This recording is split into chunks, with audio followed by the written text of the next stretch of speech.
Welcome along to Thursday night's Off the Ball. Really good show planned between now and 10 p.m. on the Football Show. John Giles will be with us to talk about the Champions League from the week just gone by. And Gavin Cooney is going to join us to talk about the squad named today by Stephen Kenny ahead of the upcoming internationals against Latvia and France. The French game being the first of the European qualifiers coming up on Monday week. Six Nations show. Former Grand Slam winner Grace Davitt and Keane Tracy from The Independent are going to be with me to look at the Ireland and England teams which have been named ahead of Saturday's match at the Aviva, where Ireland could potentially win their first championship and Grand Slam since 2018. Delighted to say that we've got Arthur here with us. How you getting on, Arthur? Not so bad, Will. How are you? Not too bad. Richie McCormack, how are you getting on?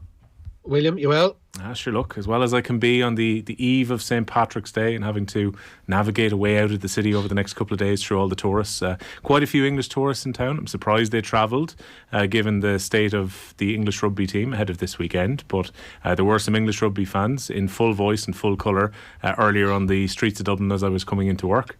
And I don't know, Arthur, can you get excited about this weekend, given multiple times you've said that you've got a indifference towards the Irish rugby team? It's St. Patrick's weekend. It's potentially a Grand Slam. It's never been done in Dublin before. Has the hype reached two? Me personally? Yes. Look, good on them. It'll be great. I'm sure it'll be fantastic. It's not. I don't. It's an awkward position to be put in because I just have no skin in the game. I'm fine. I hope they win. But that's it won't make or break my weekend. Richie McCormack, I could never ask you such a question when you're the host of the hugely successful OTB Rugby Daily, which has been downloaded by thousands of people each day to get their rugby fix, particularly going into the last round of the Six Nations. Marcus Rashford scored again, Arthur. It was a hell of a hit, which has killed this tie entirely. Manchester were in a strong position from the first leg, but he's a guy who at this stage it seems everything he hits goes in, and he's got that confidence to shoot from long range like the goal we saw a few minutes ago. And this tie is over now. Yeah, I'm surprised he was playing. I don't know why it just seemed an ample opportunity to kind of give him a break. But yeah, it's done and dusted now, and might actually be second chance in here. No, but that was it would have taken something quite special for anything else to have happened. But I think will that draw be tomorrow as well? I think the Champions League's tomorrow, so that's tomorrow as well. So I mean, they'll fancy it if they get if they stay clear of anyone that's any other potential big sides in there. They'll really fancy going very deep in that. But again, it just does bring it back to that question. I don't know why you wouldn't have rested Rashford of all players. I don't know, but they obviously know better than I do. You'd be thinking the FA Cup game on Sunday would be the next priority. Win that, get to the international break, go from there. Because he's definitely, you'd say almost certainly he's playing in that. Yeah, he'll play both games for England, I would think. So I don't know, and maybe they're factoring in he might not get as much time with England, but it does seem an odd way of kind of load management with these things. Yeah. Richie, it was a hell of a strike by Rashford as well. He's not scoring normal goals at the moment. It seems he takes shots on early and generally hits them quite well. Yeah, he missed a couple of chances actually. It's funny you say that everything he hits goes in, but he actually, I think a couple of people pointed out that shot that led to the goal was frustration because you'd seen a couple of easier chances go begging already. Like to Arthur's point, I can see the merit in resting him for sure. I don't know if Manchester United win if he doesn't play generally, and I think regardless of the result, because they are going through and we're going through prior to tonight, I don't know, momentum's a thing with Manchester United. They definitely need it. They definitely need to maintain it. Dropping their best players might result in them not winning a game, and them not winning a game could snowball. So I can kind of see the merits in Eric Ten Hag pursuing this thing and wanting to keep his strongest team. We're close on it, rocking and rolling. He's given a debut. He has taken chances, like Facundo Pellistri, who up until tonight had more starts for Uruguay at a World Cup than he had for Manchester United.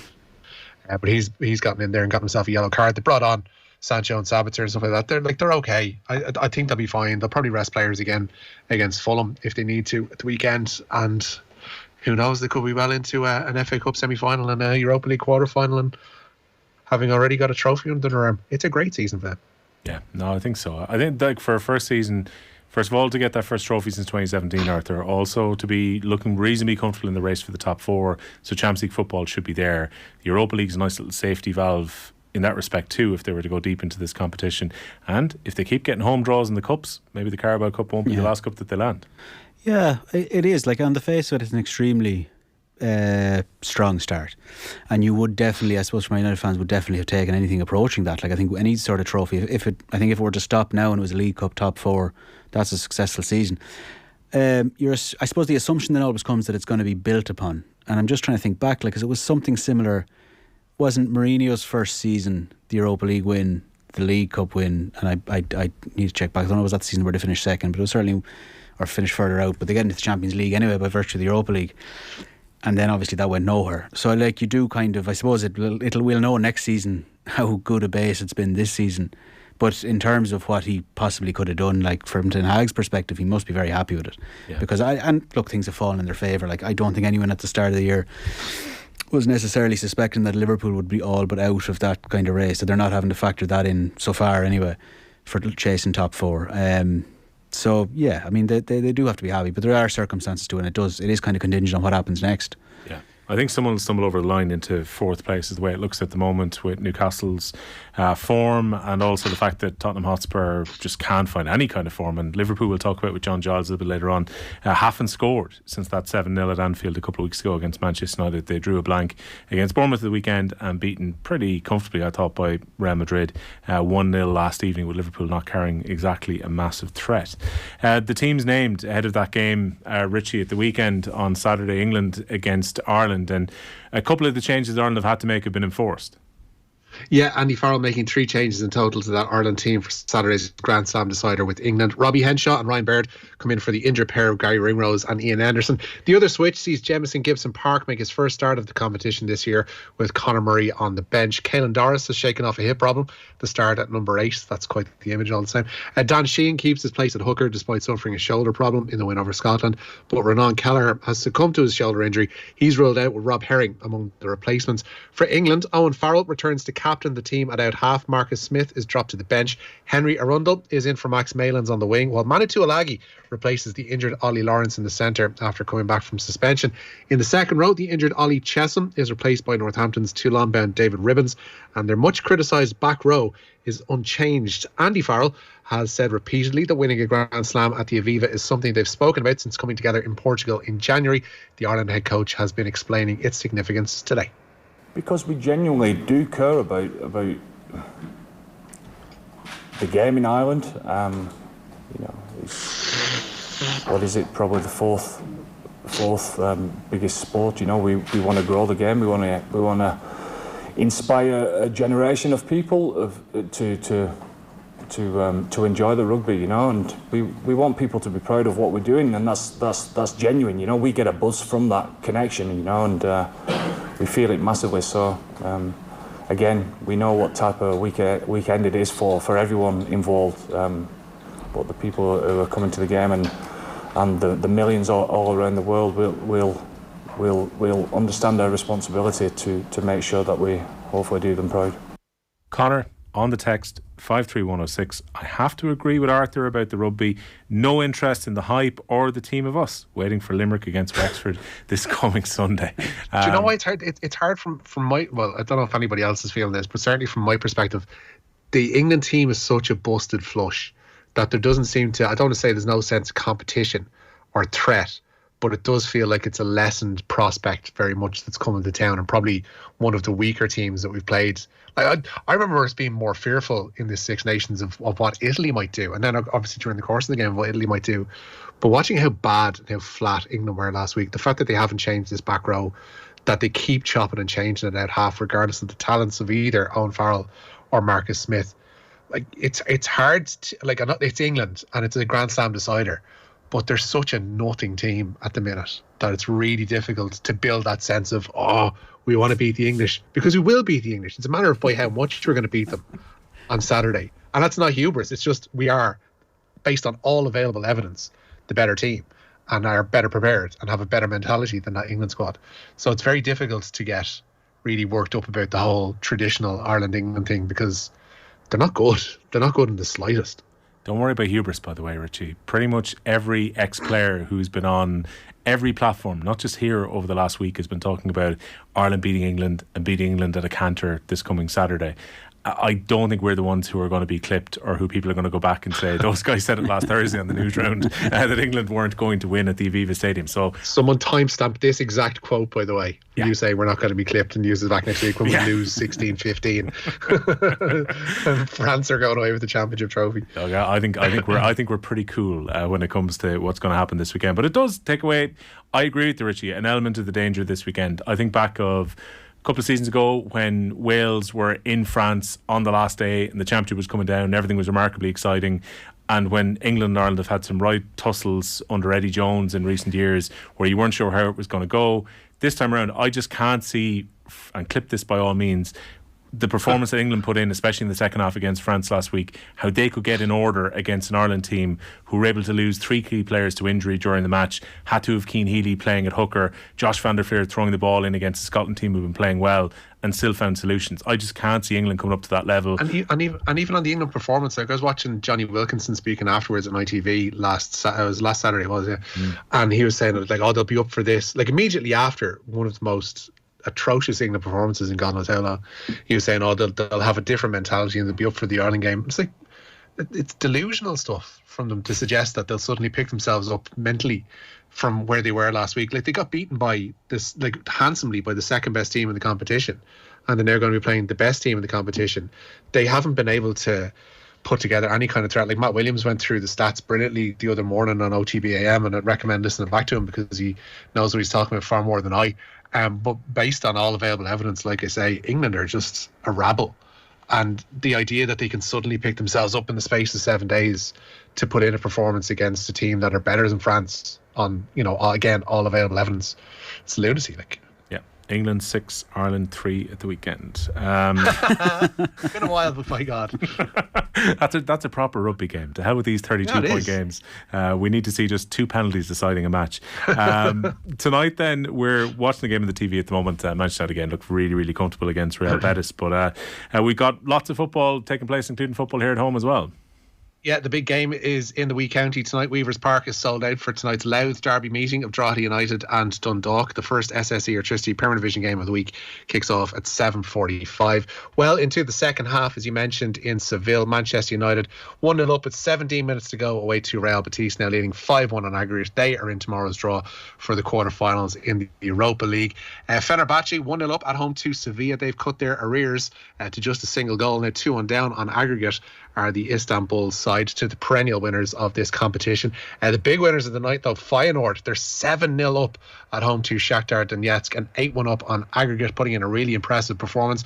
Freiburg were reduced to 10 men just before Dusan Vlahovic put Juventus 1-0 up from the penalty spot away to Freiburg tonight.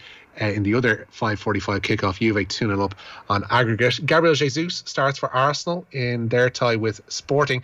That's 2-2 from the first leg and kicks off at 8 o'clock. Elsewhere, Ferencváros are up against Bayer Leverkusen, the Bundesliga side, 2-0 up from the first leg in that one. The big game of the night has got to be Union Saint-Gilloise and Union Berlin. 3-3 was the first leg in this one. An amazing game of football last week. Hopefully we get something similar tonight. And Roma take a 2-0 lead to the Basque Country for their tie with Real Sociedad. Elsewhere, at 8 o'clock, West Ham entertain AEK Larnaca in the Conference League. David Moyes' side are 2-0 up from the first leg. Yeah, the Newsround, of course, is in association with Gillette Labs. Get the ultimate shave or your money back. Neon Night Edition is available now.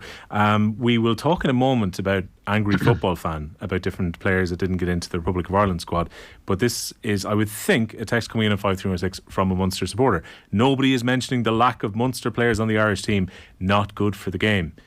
Question B, which Munster players aren't getting in that should be there right now? You've got Omani starting, and he's an undisputed starter, I think, in the back row with the way that this championship has gone.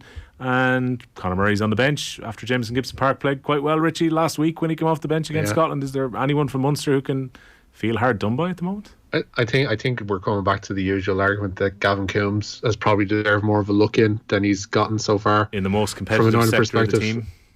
Yeah, it is. But again, we've had these wider squads of 36 and 42. We no harm in having a look at him.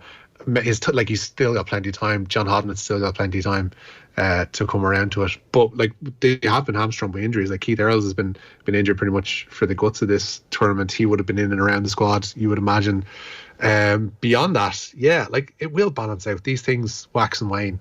Munster just have one of those moments, and I think they've gotten themselves on form. They need to concentrate on that. They will again at some stage have the balance of the Ireland squad in the future, but such is the depth at Leinster at the minute, you can't deny. You want to keep those combinations, you want to keep those players that are in incredible form, and in many cases very, very fresh. So yeah, it's like Ulster and Connacht have the same grievance, I'd imagine. Yeah, some of the rest of the text come on to Caelan. Mayo for the slam. Caelan Dorris being past fit to play today, and his home county quite proud of him. Where is Malloy? One of the questions coming.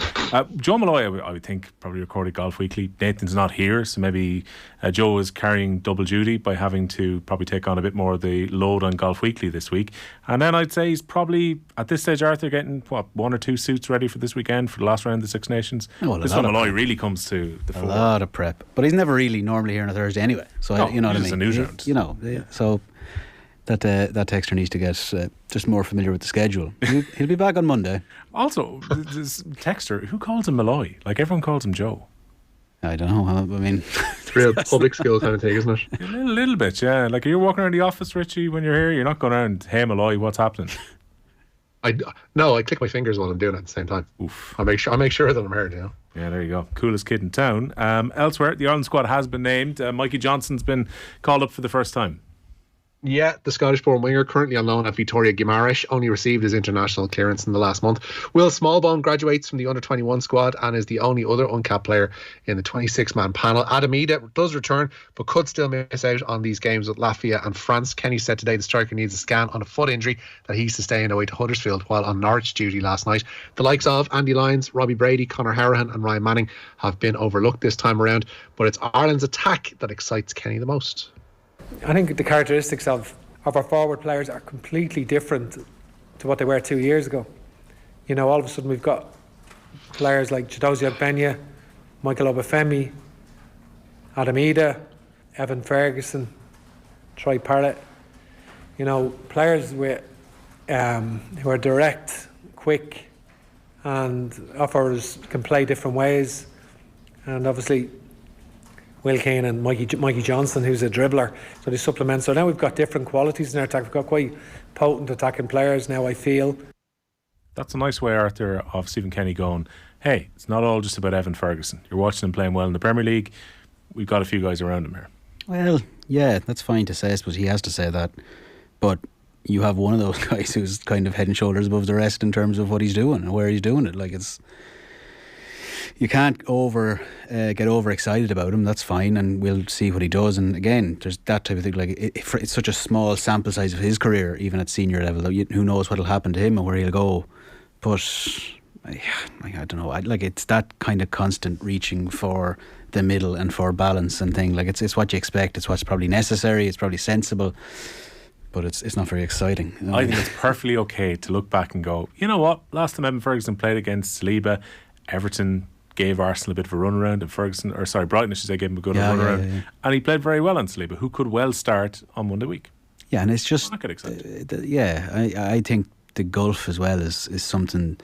I'd often wonder about. I'd love to... I suppose we have enough kind of former professional footballers on to talk about it, but I'd love to know what the general pressure of that, what Ferguson's doing is like at that age, like when you're kind of... Even comparatively, I'd say, with an awful lot of the other strikers in that Irish team, he must be so much more well known just in terms of where playing for Brighton at the minute in the Premier League kind of brings your name out to, like, people with fantasy teams, people with all these type of things that just wouldn't factor in, and you've just a wider audience you're reaching, and it must bring enormous pressure, like, which he's handling incredibly. But that must all in turn then, I suppose, turn you into a better player, you know, like. But I suppose these are intangibles. Who knows how it'll all pan out? But I think there's nothing to be there's no need to be too timid about getting excited about him, because he is the most exciting thing coming into this game, which is... I mean, I don't know about you, like, I'm not feeling too positive about it. I'm not. I'm at not. all. Yeah, no, I think, look, there's enough evidence to say that Ireland have played well in some games against some of the big teams, but I wouldn't be thinking Ireland are going to get a result against France. And, like, no. Richie, when we look at this French squad, there is a kind of a wave of change, but a lot of that is brought about by the retirements that have come post the World Cup. Yeah, 3 uncapped players in this France squad for the Euro qualifier at the Aviva. Chelsea defender Wesley Fofana, Nice midfielder Kefren Turam, yes, another son of Lilian, and Lens goalkeeper Brice Samba have all been called up by Didier Deschamps. On top of the players that have retired since the World Cup, he's without Luca Hernandez, Ousmane Dembele, Paul Pogba, N'Golo Kante, Ferland Mendy and Christopher Nkunku. Deschamps has also told the media that he intends to play Real Madrid midfielder Edouard Camavinga as a left back. Sure, why not? Yeah, they had a ropey enough game at left back against Espanyol last weekend where he was filling in there for Real Madrid, but maybe that's it. You just put a defensive player there to protect behind Kylian Mbappe, and we'll see if Ireland can get in behind him on the right side on that game on Monday week. We'll be talking Cheltenham with John Duggan in a lot more detail in around 10 minutes time, but again, it's been an Irish dominated day, Richie. You could almost copy and paste this comment all week. He could, yeah. One where the bookmakers, I think, breathed a little bit of a sigh of relief for the entire day. 33 to 1 shot Sarah de Burley claimed the Stayers hurdle the feature on day 3 of the Cheltenham Festival. The 11-year-old led home and Elliott 1-2 with Tihupu elevated to second after a steward's inquiry. Henry de Bromhead's third winner of the festival came in the Ryanair chase with the Rachel Blackmore mount of Envoy Allen upsetting the field. De Bromhead was denied victory, however, in the race named in honour of his late son, with the Jamie Snowden trained You Wear It Well winning the Jack de Bromhead Mares Novices Hurdle today. Elsewhere, the 15 to 2 shot Stage Star won the Turner's Novices Chase for jockey Harry Cobden and trainer Paul Nichols. There will have been cheers aplenty in several corners of Meath this afternoon. The Per Toms Handicap Hurdle was won by the Tony Martin trained Good Time Johnny. Seddon was a 20 to 1 winner of the Magners Plate, and the final race of the day, the Kim Muir Challenge Cup, went to Angels Dawn. Did you see, Arthur, the comments made by Davy Russell when eventually the Matt Chapman comments with Michael O'Leary, where Michael O'Leary had said he should have stayed retired when he was talking to Chapman? Oh yeah, it was a great response which happened this morning on ITV Racing. So again, they're going to build the Cheltenham coverage up from very early on. So woke up and saw the clip online pretty much straight away, and it was like, so Davy, what do you think? He said he should have stayed retired when he's talking to Chapman there. What do you think? And basically Davy just goes very offhand, Richie, I think I probably care about as much about Michael O'Leary's comments as Michael O'Leary cares about mine. That can be any number of things. I thought it was very well handled. And then there was a photo kind of, which almost, I saw someone put it side to side with Keenan McCarthy later on today, where the two of them had met in the parade ring together, and they're both looking in totally opposite directions as they're shaking hands as they walk past each other. So beautiful. It was the perfect juxtaposition. But I thought it was a really good way of handling it. You just kind of go, quick one-liner, done, see you. It is odd. It's funny, like I'm not going to take the stand of agreeing with Michael O'Leary, but it's an unusual thing, I suppose, that thing of him coming back in the first. Like, I would have thought, like, from an outsider looking in with no idea of anything that else. And it was funny after listening. It was so recently after listening to his interview with Joe, the kind of retirement interview. And it was 5 days later. That it was just like, this is a bit risky. Like, you don't need to be doing this, pal. Hold back.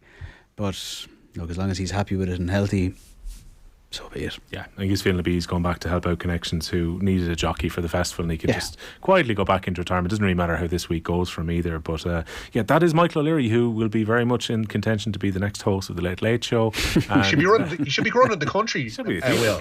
He should be running the country. I think I saw recently, Irish rugby and Michael O'Leary would be the perfect combination, and the Army should be running St. Patrick's Day, or some of the games we've had. I saw that one, yeah. It's like, well, is there anything the Army can't do in these circumstances, Richie, who's your pick for the Late Late host?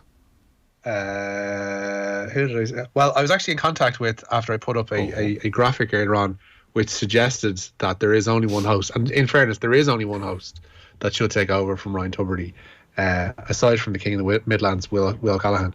It is Roddy Collins. Your answer to everything. Contact. Well, listen, the man can turn his hand. Have you read the Rod Fad? The man can literally turn his hand to anything. Apparently, he's priced himself out of the running for the Late Late gig. So with that in mind, I'd probably go with someone along the lines of Claire Byrne, who's going to get it. I think they're probably going to go with a woman next. Kenny thought the same earlier too. Yeah. What do you think? Go on, Arthur. I think that's a good show.